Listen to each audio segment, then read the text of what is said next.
Guys, আমার লুসিকে দেখো, ও দরজা খুলতে পারছে না, আর দরজা কোনাতে হাত ভরে ওর বাচ্চার সাথে করছে, আদর যত্ন দিচ্ছে। তো ও আমাকে দেখছে, বারবার আমাকে দেখছে, খুলে দে দরজাটা, খুলে দে। ও ওভাবেই থাকবে।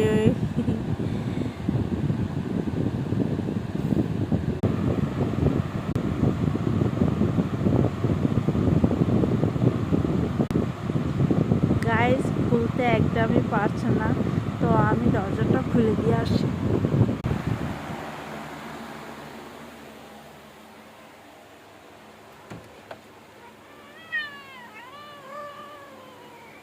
দেখেছো, ওর বাচ্চার সাথে না মিললে একদমই ভালোবাসা নেই, ও একদমই ভালো পায় না। এই রাম, তুই শুয়ে পড়লি কি রে?